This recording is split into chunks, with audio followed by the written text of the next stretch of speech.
mais um privilégio muito grande estar junto com o senhor Jiro Nishimura.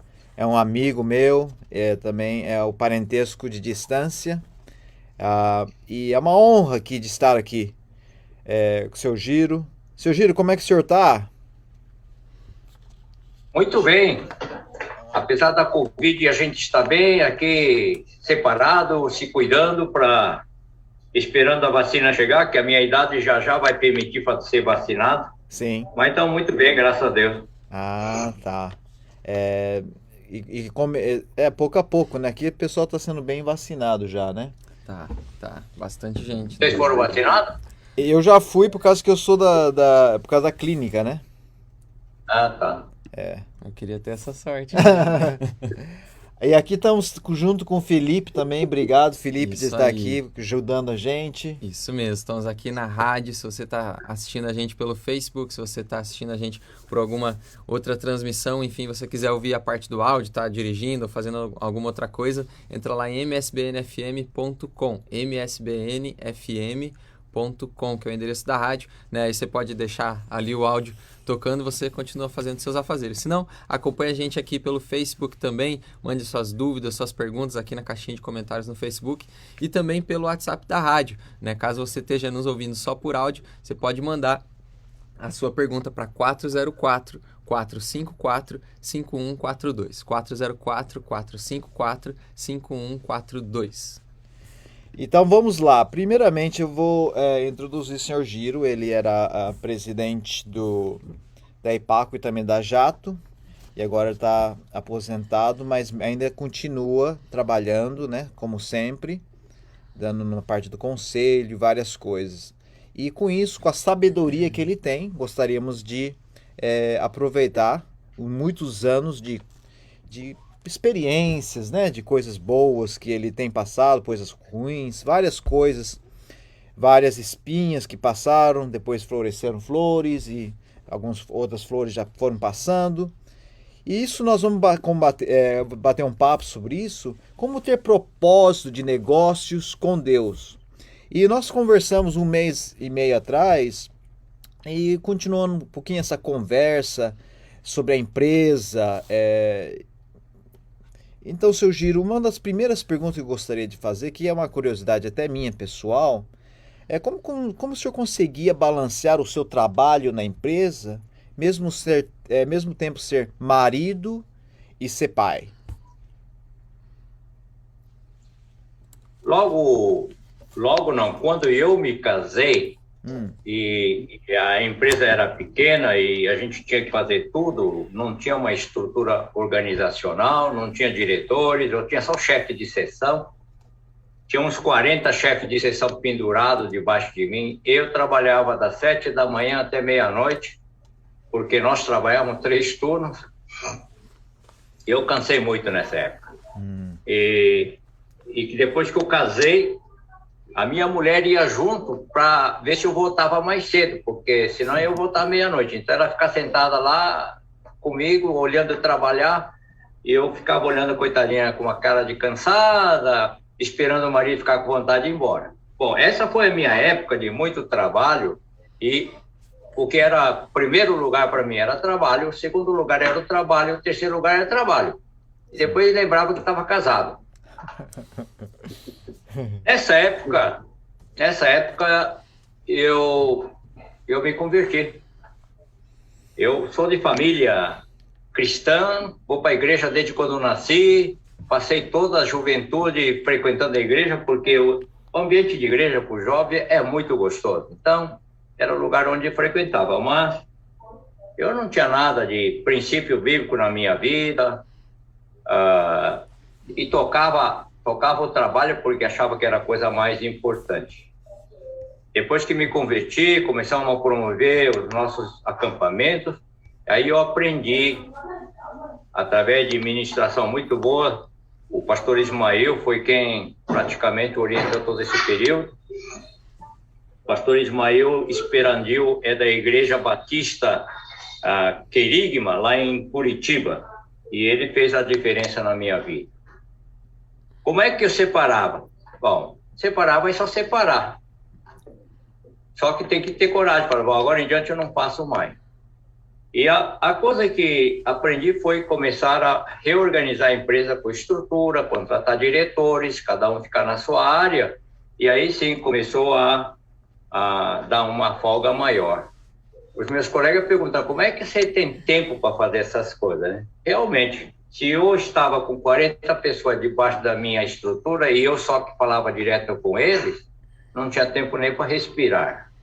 Mas depois que foi feita a estrutura, agora não tem mais problema, porque problema de fábrica vai para o diretor industrial, problema do comércio vai para o diretor de marketing, problema administrativo vai para o diretor administrativo, e a gente cuidava desse assunto com mais folga. E nesse assunto comecei a aprender quais são as prioridades de um homem, conforme a palavra de Deus.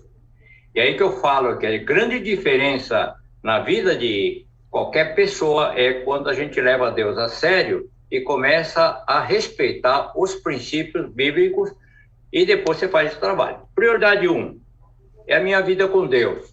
Se você não tem intimidade com Deus, você não lê a Bíblia, você não conhece os princípios de Deus, não dá para aplicar. Então, a primeira coisa é meu relacionamento com Deus. Segunda coisa é a minha família com Deus. É minha responsabilidade que a minha família toda estejam respeitando a Deus e estejam levando a vida conforme o princípio de Deus. Depois veio o trabalho. Eu não sabia essa história toda de prioridades, e com essas prioridades montadas, começou a melhorar o meu padrão de vida. Um dia eu cheguei e falei para minha filha, olha, eu aprendi agora nesse acampamento que eu preciso dar tempo para meus filhos. E agora em diante, eu não tenho nunca tempo, mas eu dou, sexta-feira à noite é de vocês. Tempo de qualidade. Sexta-feira concentrada era com os filhos. Os meus filhos adoraram aquele momento e falam até hoje. Eles acham que tem filho de 10 anos, pois eles lembram com muita saudade do tempo que o papai brincava com eles toda sexta-feira, né? Então era começar a separar. Aí começa a organizar a nossa vida, a minha vida com Deus, a minha vida no trabalho, a minha vida na sociedade, e assim a gente consegue enfrentar diversas fases, respeitando sempre a prioridade. No trabalho, a prioridade é sempre estar conforme os princípios de Deus. Então, no trabalho, era comum a gente encontrar outros empresários cristãos que vinha bem baixinho perguntar, Giro, é possível fazer esse seu negócio sem sonegar? Na cabeça dessa pessoa era que se não sonegasse ele não prosperava. E então eu falo, ó, eu respeito os princípios de Deus e não abro mão. Então, esse negócio de sonegar é bobagem. O meu pai já falava desde quando eu era mais novo, falava assim, se você está rendendo, se você tem lucro, tem que pagar pedágio. Era essa palavra que ele dava. Está tendo lucro, paga pedágio, que ele paga os impostos direitinho, né? E desde essa época que Deus entrou na nossa vida, e entrou na vida também do Jorge, que é o meu outro irmão, e nós começamos a conduzir os destinos da nossa empresa dentro dos princípios de Deus. Em 1980 para cá, nós não fazemos nada que possa ferir os princípios de Deus em nossas decisões, nossos relacionamentos. Tem mais outra pergunta? Não, mas é uma pergunta até minha, pessoal, mas como que, por exemplo, na realidade, o pessoal não sei se conhece, mas a Jato é uma empresa muito grande, é uma das maiores de fábricas de agricultura, de máquinas de agriculturas na América Latina, e também eles vendem no mundo inteiro. Então é uma coisa assim, eu estou entrevistando uma pessoa que tem uma fábrica bem grande, não somente a Jato, mas tem a Impacto, tem várias outras coisas, Movement, várias coisas, né? E uma das coisas que como que vocês, assim, lógico que tinha várias tentações na parte de propinas, o governo vinha, falou assim, vocês não querem uma coisinha? E eu sei que qual que seria a coisa forte que vocês seguraram para vocês não caírem na mesma coisa, porque você é uma empresa grande, então você estava influenciado diretamente junto, trabalhando junto com os políticos também. E porque eu conheço algumas empresas que, na realidade, eles têm um trabalho conjunto, entendeu? Com as propinas, essas coisas. Como que vocês fizeram para não cair nessa tentação? É só respeitar Deus, então, mesmo que com vontade que o encurte o caminho, você dando propina e ter uma decisão mais rápida, nós nunca fizemos isso. É interessante, a gente antes vinha muito pedido de propina, depois de algum tempo eles perceberam, lá não adianta pedir. Então, já éramos conhecidos no mercado pelos nossos fornecedores, por nossos clientes, lá não adianta pedir, lá tudo certinho. E ninguém mais amola a gente com a questão da propina. Propina é corrupção. Corrupção não é princípio de Deus. Nós não podemos aceitar. Isso é uma coisa fantástica, porque eu admiro demais isso, porque eu acredito que é um exemplo que... Por isso que é uma coisa importante de todos nós que estamos escutando. As pessoas falam, deixa eu dar um jeitinho, né? Deixa eu passar por esse lado, passar por cima por isso. E na realidade, você pode até prosperar de um modo financeiro, mas a paz é uma coisa bem diferente disso, né? Exato. Acho que isso é muito importante, né? Uma coisa que o seu Giro falou, né? O respeito a Deus e realmente o que o senhor comentou, né? Que o seu pai falava, né? Se está lucrando, tem que pagar pedágio. E realmente, né? Se você segue as leis, segue as regras certinho, não tem por que o senhor não te abençoar, né? Não tem por que Deus não abençoar os seus negócios, seus projetos, ainda mais, né, que demore mesmo, que, né, demore um pouco mais para você atingir onde você quer chegar, né? A gente sabe que no Brasil tem muito isso de licitação, né, para você conseguir um projeto, você depende muito de algumas coisas, a burocracia é grande, né? Então as empresas ficam muito reféns disso, mas graças a Deus, né, que a gente pode encontrar prosperidade na fidelidade ao Senhor também. A gente fica conhecido e a gente fica respeitado. É coisa interessante, né? Se a pessoa fica usando todos o sistema por trás, a gente pode até receber uma vantagem no momento, mas não é respeitado. Exato. São todos aproveitadores. Então, isso não pode passar na nossa vida. E é uma coisa que eu tenho admirado, porque... Felizmente eu conheci a família do senhor, passei já um tempo com a família também, e eu vi que para vocês a família é uma coisa muito importante, é o centro de muita coisa. E até vocês criaram uma coisa chamada Universidade da Família. Eu particularmente também tive o privilégio de estar junto com vocês, participando do almoço de vocês, parece que a cada quarta-feira vocês reúnem a família toda. Conta um pouquinho essa experiência para as pessoas que estão escutando nós, porque as pessoas falam, eu não tenho tempo para minha família, eu não tenho tempo para... Eu estou trabalhando, eu estou fazendo isso, eu sou empresário, ou meu trabalho é muita coisa, e o tempo vai passando. Que nem o senhor falou, os seus filhos lembram até hoje da sexta-feira, da brincadeira, de correr atrás, de jogar bola, de fazer coisas junto. E poderia dar um pouco de... dar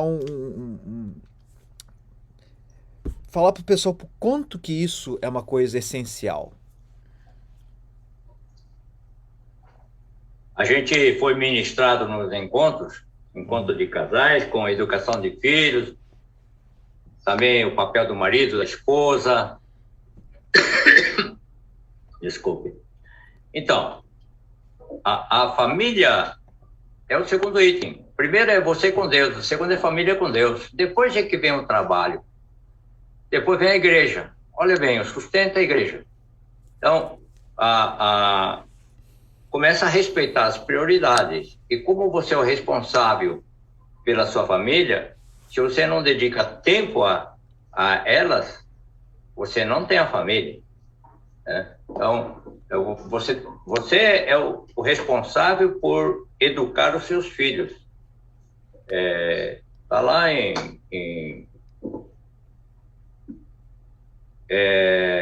no Tiago, fala das responsabilidades do líder.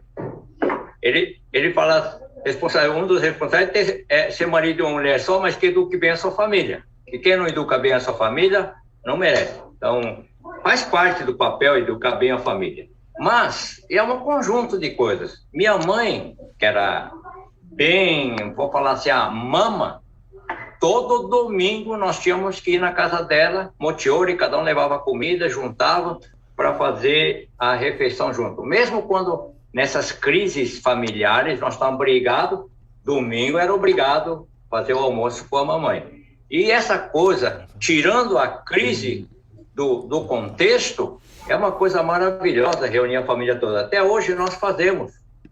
Para manter esse vínculo familiar, nós temos um encontro anual da família toda. São mais de 50 pessoas hoje, Nossa. entre crianças e adultos, e nós reunimos.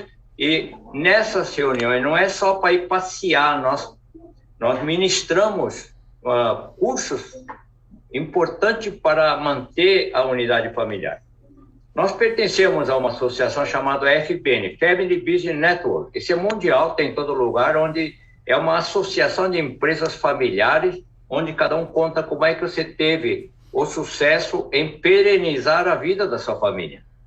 E uma das coisas mais importantes que está lá em perenizar a família, perenizar um negócio da família, é ter uma família unida, porque se não tiver família unida fica brigado, então tem uma briga de sócios. E aí, normalmente a empresa quebra. Tem uma frase brasileira que é internacional: pai rico, filho nobre, neto pobre. Pai é rico, filho nobre e neto pobre, que a terceira geração quebra tudo. Nós estamos hoje com a terceira geração cuidando dos negócios da empresa, porque nós preparamos. Nós preparamos por 15 anos para que a terceira geração pudesse assumir o lugar da segunda geração. E creio que o processo foi bom, foi de sucesso, porque nós vemos essa terceira geração assumindo com muita responsabilidade a sua função que nós executávamos. Então, a família, se é uma empresa familiar, é o local onde tem que ter harmonia, tem que ter honestidade, tem que ter alegria de estar junto. E essa coisa não cai do céu, não. A gente tem que investir nisso, tem que construir a unidade, construir os relacionamentos. Tem que ter alguém trabalhando nisso, para que todos os familiares gostem de ficar juntos. Por exemplo, hoje nós temos a nossa quarta geração, são pessoas de 10 anos. É uma turma enorme, né? Mas essa turma enorme, devido a essa ideia de sempre manter junto e fazer atividade junto, eles adoram ficar juntos. Esse é um investimento necessário, é uma construção, não acontece por acaso. Olha, o que eu acho uma coisa assim muito importante para as pessoas entenderem também, que o senhor está falando das vitórias, né? E também teve vários obstáculos para chegar nisso também, né, senhor Giro? Por isso, principalmente uma empresa de família não é fácil, porque cada um tem sua idade, seu ideal, né? Tem o Takashi, tem o Jorge, tem várias pessoas com cabeças diferentes, né? E eu li o livro, achei impressionante que não foi sempre aquela coisa maravilha que nós estamos falando agora. Hoje são os frutos que foi feito, principalmente os filhos que o senhor educou para isso também, no princípio de Deus e tudo. E é uma coisa assim que é muito importante as pessoas perceberem que como que você vai medir as coisas para educar os seus filhos, como que você vai fazer com o seu trabalho, como é que você vai fazer para manter essa harmonia, né? Então é uma coisa assim que é complexo, mas ao mesmo tempo é que nem o senhor falou, né? Uma coisa assim que tem que ter a honestidade. Uma coisa assim que eu vejo na empresa de vocês é que vocês sempre foram honestos em questão de abrir o jogo. É isso que não vão falar, talvez até fere outra pessoa, entende? Mas fala um pouquinho essa experiência que o senhor teve com os irmãos, que não foi tão fácil também. Nós tivemos diversas crises e a pior crise que teve foi na minha gestão. Eu era o presidente e eu fui destronado da posição de uma forma nada normal. Foi como se fosse uma revolta. E no livro nosso fala bem essa fase que nós sofremos bastante. Eu e o Jorge fomos tirados da gestão. Mas por que aconteceu isso? Porque a família não tinha os procedimentos de como fazer sucessão, de como fazer avaliação. E eu agia na época, e a gente reconhece como um reizinho. Eu mandava em tudo, era o todo-poderoso. E o pessoal, quando começou a não concordar muitas coisas comigo, resolveram me tirar da presidência para poder mudar as coisas. A coisa muito interessante é que, porque nós tivemos essa crise, no passo seguinte foi como fazer com que a gente possa se precaver contra crises semelhantes. E aí fomos procurar consultores que pudessem nos ajudar, e aí começamos a fazer uma nova organização, um novo sistema decisório. Nós começamos a fazer um planejamento. Nós temos mais ou menos 8 empresas menores que a Jato, mas são 8 empresas, mas todas elas são analisadas de mesma forma, para o executivo saber o que se espera de cada um deles. E talvez isso seja o sucesso da nossa empresa na fase que nós vivemos, é que nós desenvolvemos um sistema de governança que o pessoal trabalha com tranquilidade e o acionista fica tranquilo quanto ao trabalho dele. Não é uma sociedade de ações públicas onde o pessoal só pensa no lucro. Nós temos toda uma filosofia de vida, nós temos valores, isso aqui tem que ser respeitado. O lucro é só consequência. Numa empresa de ações, o lucro é o objetivo principal. Então, o que a gente sempre olha, é claro que sempre tem que dar algum lucro, não pode dar prejuízo. Nós temos até uma regra, se um executivo dá 2 anos de prejuízo seguido, ele sai da gestão. Porque ele tem 2 anos para consertar a empresa que deu prejuízo. É regra. Mas não teve nenhum caso desse, todo o pessoal tem feito muito bem, porque como tem um conselho em cada negócio, sempre tem um conselho bom, a pessoa não faz bobagem grande, pode fazer pequeno, o grande não faz, né? Então, a Bíblia fala que no conselho da multidão há sabedoria. A gente tem usado isso como base para a gente sempre ter um conselho em cima de um executivo, sempre. E o conselho sabe, o executivo também sabe aquilo que se espera dele, em todos os detalhes. Vou dar um detalhezinho, porque não é o fato de ser crente em Cristo que você vai fazer bem no seu negócio. Não depende. Deus dá sabedoria para você, Deus dá inteligência, Deus dá talento, mas o negócio não pode ser tocado sem a excelência. A gente tem que ser o melhor. Então, a gente não pode se dar ao luxo de, então, não olhar um aspecto, outro aspecto. Todos os aspectos de uma empresa tem que ser de uma empresa de sucesso. Então, a gente analisa sempre as empresas mundiais que têm sucesso, como que trabalham, e a gente procura ver se a gente aprende alguma coisa. O caso, no meu tempo, o que fez uma virada muito grande da nossa empresa foi adotar o sistema Toyota de produção. E aí, daí para frente, a empresa vem tendo uma situação muito legal, dá para competir no mercado internacional, porque a gente está fazendo a mesma coisa que as melhores empresas fazem. Isso não é só na organização, a coisa que diferencia na nossa empresa é o relacionamento com as pessoas. Como é que você cuida das pessoas? Como é que essas pessoas são empoderadas para fazer essa função?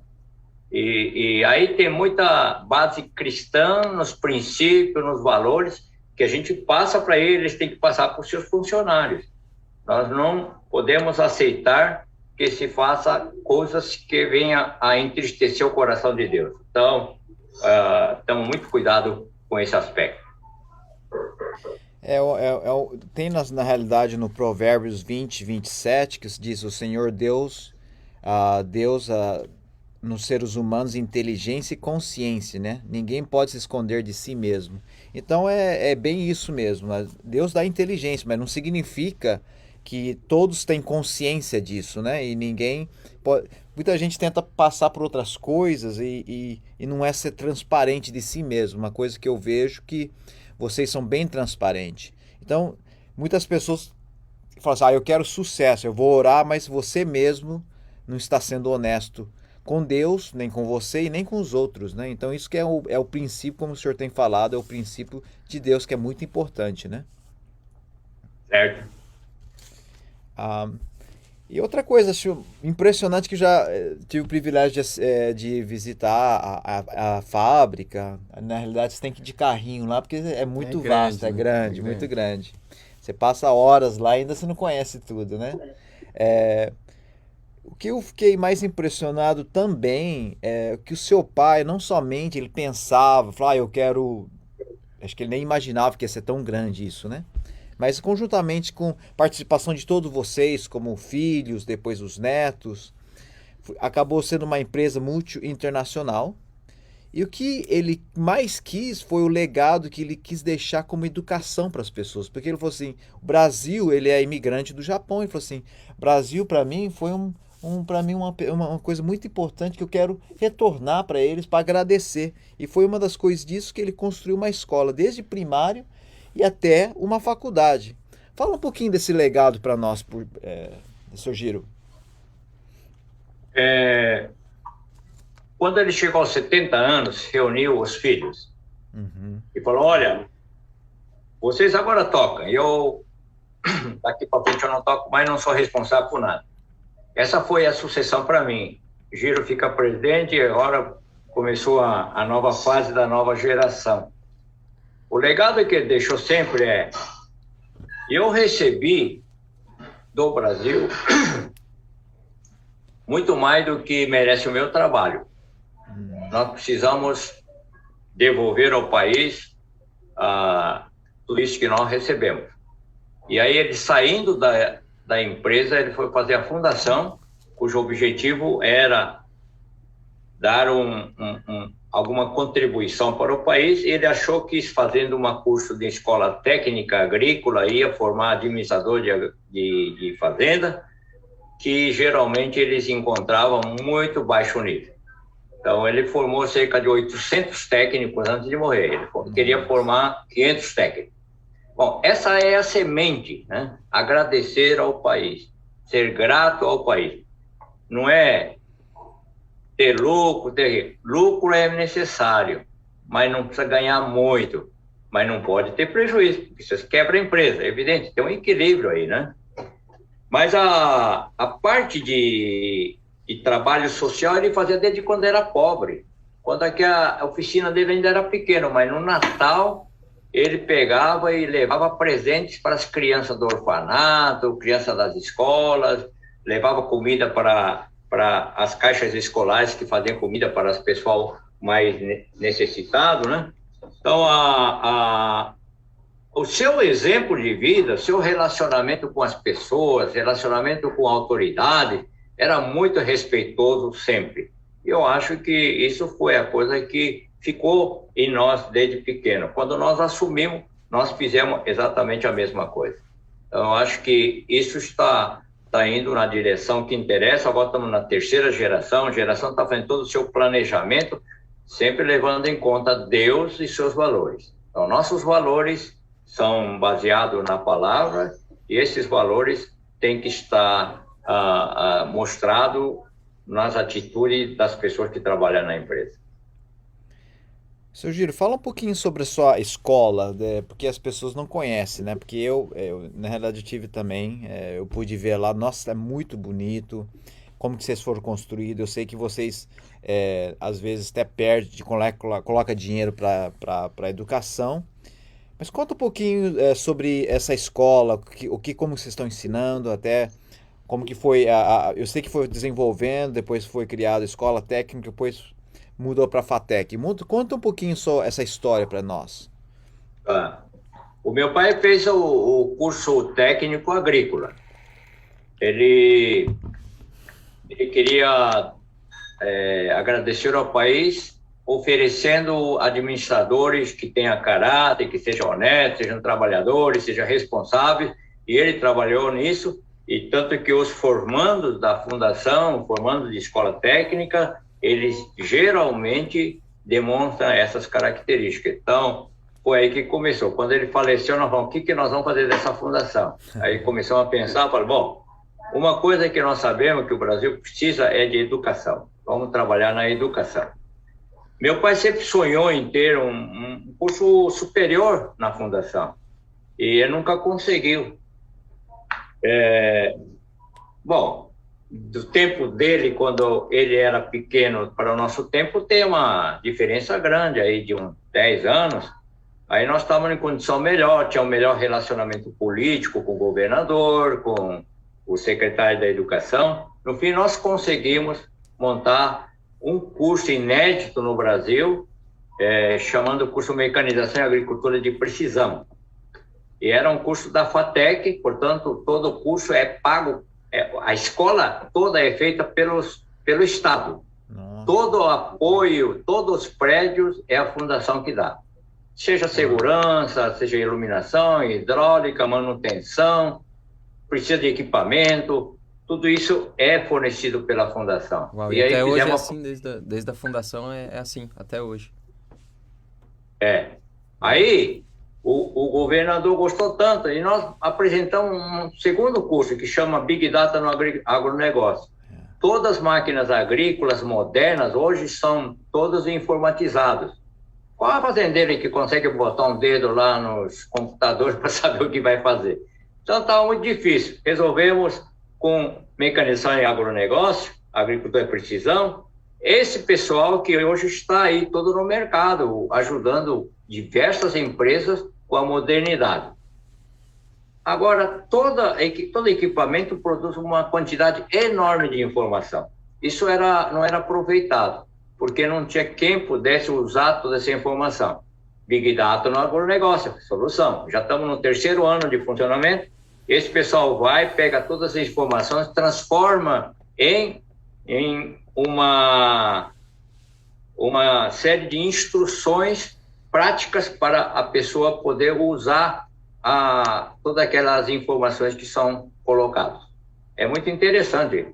Hoje você pega uma máquina que está lá no Amazonas trabalhando, a gente consegue daqui olhar a máquina, olhar a fazenda do cara por cima e saber qual máquina está trabalhando, qual não está trabalhando e qual é a situação da máquina, se está trabalhando bem, na velocidade correta, se está esquentando, está na hora de trocar óleo, todos esses detalhes estão disponíveis aqui, né? Então, a gente pode ligar para lá e falar, olha, está na hora de trocar óleo da máquina. Está acontecendo alguma coisa, dá uma olhada lá que a máquina está esquentando. A gente pode dar esse apoio com as máquinas top de linha, certo? Então, eu perdi o que eu estava falando. Você está falando que, da Big Data, que o senhor pode... Então, está falando da escola, né? Sim. Então, essa escola Big Data hoje também é inédita no... Big Data existe no banco, no comércio, nas indústrias, nas fábricas, mas não tinha na agricultura, porque o pessoal não conhecia a agricultura. Nós conhecemos a agricultura, mas não tínhamos conhecimento da informática. Aí unimos os dois, então é uma escola que tem conhecimento dos processos agrícolas e a gente está podendo instruir bem os alunos nesta área. Temos 2 faculdades. Então, na fundação tem 2 faculdades e, ao mesmo tempo, nós precisamos de operadores habilitados para trabalhar na fábrica. Conseguimos trazer Senai para dentro da fundação. Temos 3 escolas técnicas dentro da fundação e diversos cursos profissionalizantes que as empresas da região precisam, é tudo dado aí na fundação. E já faz 30 anos que nós começamos uma escola de 1º grau, que vai até o High School. High School começou esse ano, nós não tínhamos, e nós criamos essa escola porque, à medida que contratávamos profissionais que vinham de fora, os profissionais costumavam reclamar que eu venho lá de São Paulo, venho aqui, mas nossos filhos não têm uma escola boa. Bom, tá bom, nós criamos uma escola boa e hoje estamos com o Colégio Sunji Nishimura, que vai desde o pré-primário, que vai desde 3 anos de idade até os 17, está tudo dentro da fundação. Com metodologia que nós estamos usando da metodologia canadense, uma das melhores do mundo, e essa escola Agora começou o colegial que fala curso médio, vai formar pessoas que fazem o curso médio e vai prestar vestibular sem ter que fazer cursinho. Esse é o nível do pessoal que nós pretendemos que essa escola esteja formando. Ninguém tem mais dúvida, tem gente de Marília, de Tupã, vindo estudar agora em Pompeia. Ao contrário, não é o pessoal de Pompeia indo estudar fora, é o pessoal vindo, as pessoas que podem, né? Eles o problema sempre é como trazer as crianças para a escola, mas a fundação tem, então, todo esse tipo de escola, são mais de 2.000 pessoas, 2.000 alunos que passam pela escola diariamente. É uma coisa impressionante como que vocês fizeram uma cidade tão pequena, né? Aliás, tem uma história bem interessante, né? Que seu pai entrou no trem, o último lugar que ele ia parar o trem é onde que ele ia começar a vida dele, não é isso? Foi isso mesmo. Chegou no fim da linha. Fim da linha, E o que eu acho assim que é o mais impressionante de tudo, não é só assim, é que principalmente o seu pai, né, que foi o legado disso, sobre a caridade, né, de ajudar as pessoas também. Para ele sempre foi um princípio muito forte, né? Eu vejo que vocês também continuam com isso também. E é uma coisa tão, as pessoas não entendem que Deus dá as bênçãos, mas a gente também tem que retribuir isso também, né? Tem que saber contribuir com as pessoas que estão em necessidade, saber que sempre vai existir viúvas, orfanatos, pobres, sempre vai existir pessoas com necessidade. Na realidade, hoje, seus gírios e ouvintes aqui, talvez o pessoal do Brasil não sabe muito, talvez está sabendo não, mas nesse momento o Texas está passando por um momento muito difícil. Porque teve uma gelada muito forte, que não acontece isso, entende? Inesperado, né? Porque na realidade o Texas não tem neve, não tem nada disso, né? E de repente teve tudo isso que está acontecendo e muita gente, 2 milhões de pessoas sem eletricidade. E é um momento bem difícil, animais sofrendo, crianças sofrendo, e é uma situação bem delicada. E pessoas até perdendo vida, né? Por causa que não tem como aquecer e tal, e não tem água. E isso daí é só o Texas. Muitos lugares que eu sei que o senhor já viajou muitos lugares, como Tailândia e vários outros países da Ásia, passa por situações difíceis. Então acho que é importante, gostaria que o senhor falasse um pouco essa mensagem de quanto que é importante a gente contribuir isso de coração, de ter um coração de Deus para ajudar as pessoas. Então, isso está muito ligado em você ser crente em Jesus ou não ser. Não é questão de trabalho, não é questão de ter dentro dos princípios da empresa, deve fazer isso, deve fazer aquilo. Então, Deus fala para amar, Deus fala para ajudar, Deus fala para cuidar, e dentro da possibilidade a gente faz isso. Não tem nenhuma regra específica para isso, mas nós não deixamos de ajudar na nossa pequena na cidade nenhuma das entidades que funcionam aqui filantrópicas. Todas elas nós ajudamos. E hospital é um caso crítico, então todo ano temos que dar uma boa mão lá para o hospital, que fica com prejuízo muito grande. Essa é a coisa natural. Você tem vontade de ajudar, nós sempre ajudamos também as pessoas que vão fazer missões. A gente não é missionário porque não dá para estar lá, vamos sustentar o missionário. O missionário sustenta o missionário, você também é um missionário indireto. E assim a gente está mais ou menos atendendo os princípios de Deus. A gente não faz perfeito, não, mas a gente procura sempre estar com o coração aberto para isso. O que eu queria falar para vocês que na realidade tem muitas pessoas usam Deus como uma pessoa fala, eu quero usar Deus porque aí ele me abençoa e aí eu quero mais bênçãos. Acho que é alguma coisa de troca, né? De barganha. Trocando assim figurinha com Deus. Falar, Deus, se o Senhor me abençoar aqui, aí eu tento abençoar ali. E na realidade não é troca de figurinhas, né?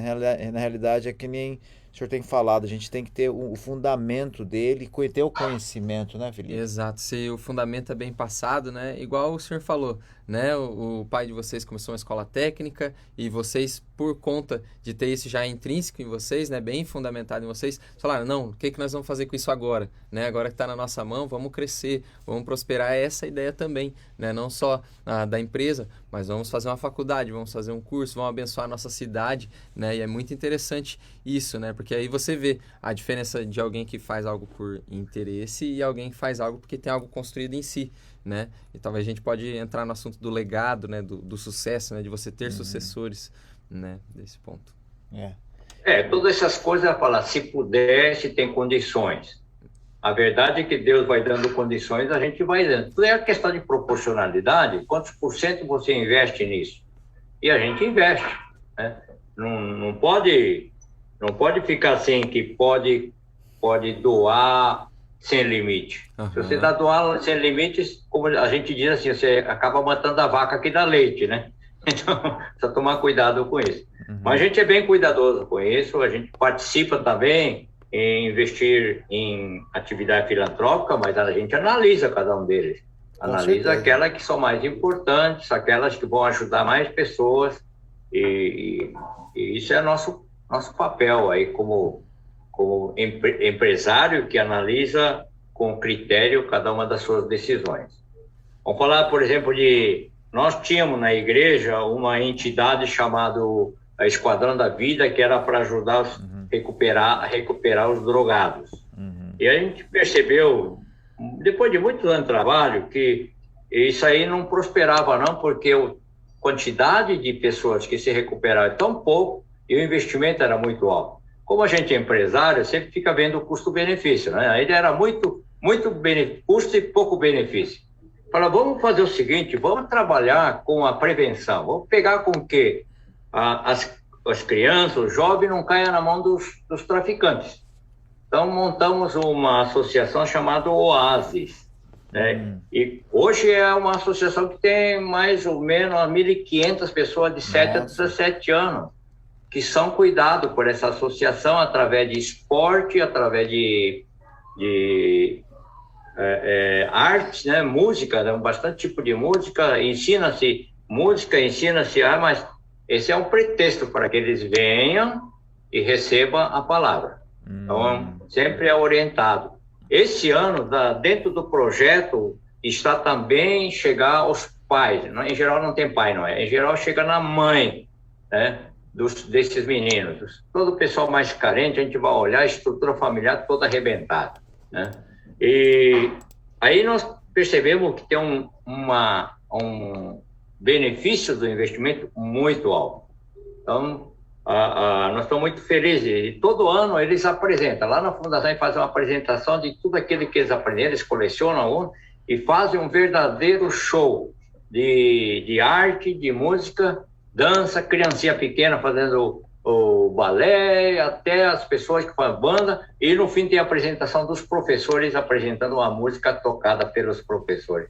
É lindo, lindo ver o trabalho, a gente fica feliz e fala, aí não falta dinheiro. Porque vocês verem os frutos, né? E todos podem ver benefício, inclusive diversas pessoas diversas empresas de Marília também já estão contribuindo para manter esse trabalho, porque eles falam, lá em Marília não tem isso, então em Pompeia tem, eles investem em Pompeia. Olha só. E aonde que está sendo isso hoje? Na fundação? Onde que vocês estão? Não. É uma área lá perto das vilas. Mas é perto da fundação, mas é uma vila. Nós adquirimos um terreno e fizemos um prédio e lá é que tem toda a atividade. E o que vocês fazem? As crianças vêm de manhã? Como que é? Como que funciona isso?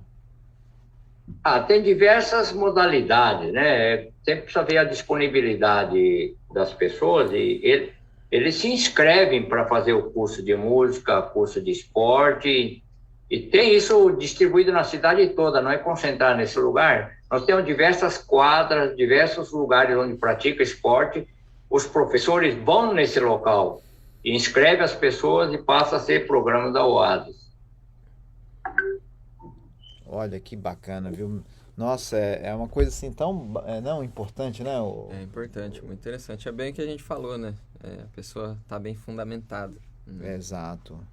E olha, o que eu fico muito feliz é que saber que como que as coisas são importantes, como que a gente pode ter um negócio com honestidade, ter negócios com propósitos, né? Com um fundamento com Deus, né? Isso é uma das coisas mais importantes que eu acho assim que tem e é, e ter de deixar um legado para as pessoas, né, seu Giro? O seu Giro, como que hoje o senhor está sentindo depois de passar por todo esse tempo?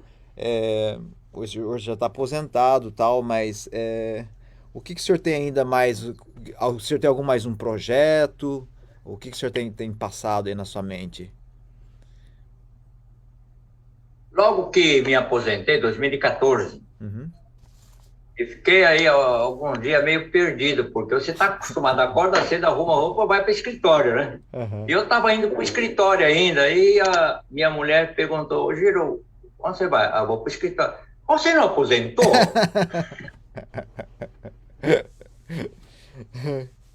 Essa pergunta foi feita no momento certinho, porque eu fui da minha casa até o escritório, que leva uns 5 minutos, pensando: o que eu estou fazendo lá?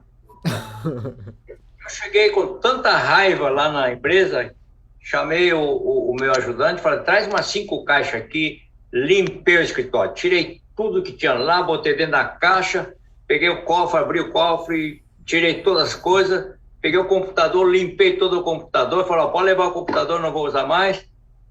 A secretária até ficou assustada: mas o que foi? Não, eu estou aposentado, estou liberando a sala. E aí, você fica pensando meio perdido o que você vai fazer com esse tempo, porque você está acompanhando a sua vida num ritmo e agora você tem que inventar o teu ritmo, né? Até que é bom ter uma mulher que está do lado, sempre faz a pergunta certa, né? Por que você está assim tão chateado? Ah, estou chateado porque a gente tinha tanta coisa para fazer, agora não tem mais nada, né?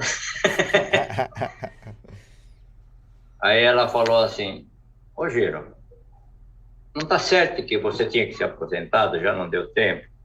Deu tempo, né? Realmente tem que aposentar. Eu estou com quase 80 anos, tá? E olha quanta coisa você fez. Então eu começo a olhar a minha realização de 50 anos de empresa, o que eu tive chance de fazer, de aprender durante todo esse período. Saí de uma empresa pequena. Quando comecei a trabalhar com meu pai, a empresa tinha 80 pessoas.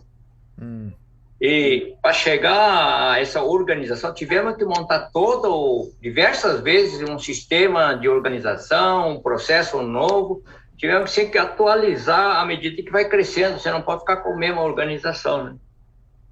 E essa coisa de fazer novas organizações sucedeu que deu muito certo. Conseguiu multiplicar empresas, continuou a internacionalizar. Nós tínhamos medo antes de falar: mas vamos abrir uma filial na Argentina. Mas quem que vai lá? Aí cada um dos irmãos ficava tudo quietinho, ninguém falava nada, porque ninguém queria ir para a Argentina. Depois que a gente aprende a trabalhar e tem toda a governança na mão, você não precisa ir. Você pode contratar pessoa local, e é isso que nós fazemos. Em todo o país nós temos uma pessoa local, trazemos ela para cá, damos um banho nela de filosofia de vida e de administração, e depois devolvemos para lá, mas com todo o checklist das coisas que ele tem que fazer e por o que ele é avaliado. É muito interessante que isso funciona muito bem. Então, a coisa, depois que você aprende a usar as pessoas, aprende a organizar as pessoas, ela vai sucedendo. Hoje, quantos funcionários vocês estão hoje, atualmente? Eu não sei certinho, mas 4.000 pessoas. Em quantos países estão nesse momento?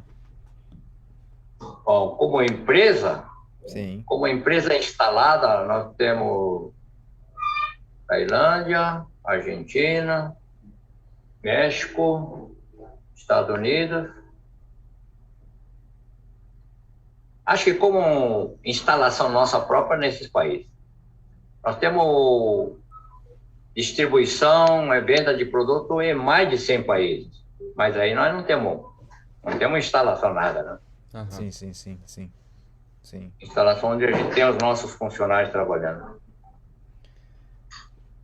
Ó, seu Giro, eu sinto privilegiado de poder conversar com o senhor aqui, bater um papo, né, Felipe? Honrado mesmo, né? Muito bom aprender. E as pessoas que estão escutando, eu espero que isso seja um conselho muito válido, né, para as Sim. pessoas, porque primeiro que o senhor sempre falou, é princípio de Deus, princípio bíblico, né? Então isso foi a medida que foi usado. Até o Provérbios 20:23 disse, né? O Senhor detesta que usa medidas e pesos desonestos. Então, isso é uma coisa muito importante. Você falou assim, não, eu vou tentar tirar vantagem de uma pessoa. Isso é uma coisa assim que não deve acontecer, sabe? Se você é uma pessoa que tem um princípio bom, não usa como, deixa eu, a pessoa, vou cobrar um pouquinho a mais por causa disso, tal. Tenta você mesmo, você não está ganhando nada com isso. Na realidade, você está perdendo. É melhor você ser vilão do que você fazer outra pessoa vilão, né? Então, acho assim, o que o senhor tem deixado essa mensagem, eu gostaria que o senhor deixasse uma mensagem para as pessoas que estão escutando, como empresário, ou pequeno empresário, ou uma pessoa que está começando a vida, ou é empregado. Poderia dar um conselho para a gente, principalmente para podermos entender um pouquinho mais como que podemos trabalhar junto isso com o trabalho de espiritualidade, junto com os negócios, com a família. Gostaria que o senhor desse um fechamento com isso. Se vocês começarem a olhar a palavra de Deus, nós vamos encontrar a questão da humildade e da simplicidade. E se você vai chegar ao âmago da humildade, você vê Jesus lavando os pés dos discípulos. Simplicidade. Não precisa comprar coisa para mostrar que você é melhor que os outros. Essas coisas não contribuem para o seu sucesso. Pode preencher o seu ego, a sua pessoa, mas você não estará contribuindo para a sociedade. Então, acho que é muito importante a gente levar os princípios de Deus. Eu quero falar que os negócios não é diferente de todos os outros, com Deus ou sem Deus. O mercado é uma pauleira. A competição é intensa. Você não pode achar que porque você é crente, você pode deixar de ser medíocre nas coisas que você faz. Você tem que ser o melhor. Pelo menos essa tem que ser a nossa intenção. A gente pensa que a gente sabe tudo. Você não sabe nada. O inteligente é o cara que sabe que não sabe e procura pessoas que sabem. Vou repetir. O inteligente é saber que não sabe e contrata pessoas que sabem. Aí você vai ter sucesso. Porque a pessoa que acha que você sabe, e aí você quebra a cara, porque o concorrente pode ter o cara que sabe melhor do que você. Bom, eu queria só dizer que quando eu me converti mesmo e tive uma experiência com Deus, me deu uma vontade, uma inveja enorme do Salomão, que disse que Deus não queria ter sabedoria. Então eu procurava na Bíblia diversos textos que falavam da sabedoria. Porque com sabedoria, Sansão criou naquela época provavelmente a nação mais poderosa do mundo da época. E eu achei o texto que eu sempre uso, o temor do Senhor é o princípio da sabedoria. Porque o princípio da sabedoria não é fazer Harvard, não é fazer coisa. O temor do Senhor é o princípio da sabedoria, que teme ao Senhor, leve Deus a sério, você vai ficar sábio. Você vai saber contratar pessoas sábias, né? E aí o seu negócio vai para frente. E o segundo texto que trabalhou e trabalha até hoje está em Salmos 1. Salmos 1 fala de bem-aventurado o homem que não anda no conselho dos ímpios, nem se detém no caminho do pescador, nem se assenta à roda dos escarnecedores. Antes, seu prazer está na lei do Senhor, e na sua lei medita dia e noite. Outra vez, tem que levar Deus a sério, meditar na sua palavra e respeitar o princípio de Deus. Ele é como uma árvore plantada junto ao ribeiro das águas. No devido tempo dá seu fruto, sua folhagem não murcha. Mas o que preenche todo esse texto aí, e que eu sou negociante e fiquei olhando bem, o pedacinho vem, tudo quanto ele faz será bem sucedido. Versículo 3, deixa eu ver, deve ser versículo 3. Tudo quanto ele faz será bem sucedido. Caramba, não fala assim, para ter sabedoria tem que levar Deus a sério. No outro ele fala assim, você tem que andar direitinho, fazer direitinho dentro dos meus princípios, que aí você vai ser como uma árvore plantada junto às águas e tudo que fizer será bem sucedido. E eu não tive jeito de provar nada, mas eu acho que depois de ver 50 anos de trabalho na empresa, eu falo, olha, foi bem feito. Deus abençoe. Essa é a minha experiência. Olha, nossa, né, Felipe? Fala. Muito bom, não, só tô grato, só tô ouvindo aqui. Muito bom a gente compartilhar a experiência e assim como o senhor disse, né, realmente aprender a aprender com o outro, né, você ser humilde, né, uma coisa que o senhor falou que é bem importante, você ser humilde para reconhecer, às vezes quando alguém sabe mais que você, mesmo que você está numa posição de liderança, né, o senhor usou a palavra contratar, né, você contratar pessoas que saibam mais de alguma coisa que você, ou que conhecem mais de algum assunto, é muito bom, é muito interessante a gente receber isso do senhor também, né, a gente aprender com isso, com esse gesto também. Exatamente. Eu acho assim, uma das coisas que o senhor falou que é muito importante, a gente ter humildade, saber o que nós somos limitados.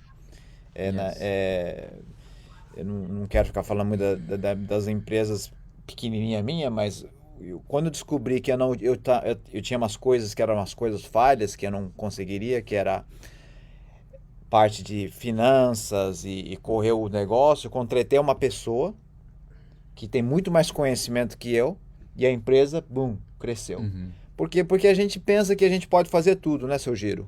Infelizmente, somos bem limitados, né? Todo mundo gosta de ser reizinho. Exato. Manda em tudo. Exatamente. É mas, isso mesmo. mas descobri que nós temos que ter humildade e ter realmente Deus na nossa vida, né? A coisa mais importante. Puxa vida, para mim foi uma coisa muito boa, assim, aprendi muita coisa, viu, seu Girel? Assim, o conhecimento que o senhor tem, não tem nos livros, tem muito mesmo na experiência, né? Muito bom, muito bom. Para você que chegou agora aí na nossa live, na nossa transmissão na rádio, a gente falou aqui com o seu Jiro Nishimura, né, ex-diretor da Jato, né, que compartilhou uma história muito interessante. Também no último programa que ele participou, né, foi muito bom mesmo. A gente teve um feedback muito legal das pessoas, né, John, das pessoas que estavam ouvindo, participando. Muito bom ter o senhor aqui mais uma vez. Por isso eu já queria agradecer, né, primeiro ao John por ter, né, feito esse contato, por estar trazendo, né, pessoas tão interessantes para a gente aprender sobre a vida, sobre a caminhada com Deus também, né, aqui na rádio. Muito bom ter essas participações, inclusive do seu Jiro Nishimura aqui. Seu Giro, muito obrigado. Eu sei que mesmo que o senhor está aposentado, mas o senhor tem muita coisa para fazer, mas eu agradeço de coração. Um abraço para a família toda, Dona Hiromi e os filhos aí, tá bom? Agradeço mesmo de coração e gostaria que tivesse o privilégio de a gente fazer mais vezes quando pudermos. Muito obrigado, o prazer é meu. Vocês sabem que ter esses momentos de ficar pensando na tua vida faz a gente rever que você conseguiu porque Deus te abençoou. E isso é muito legal. E eu quero agradecer essa oportunidade de poder falar para o mundo de Pompeia. É uma coisa inédita aqui. Muito obrigado, viu? Com certeza, viu? Um grande abraço. E Deus continue abençoando. É isso aí, você que está nos acompanhando aí pelo Facebook pode continuar na programação pela rádio. Muito obrigado mais uma vez, seu Jiro Nishimura, e a gente volta aqui semana que vem.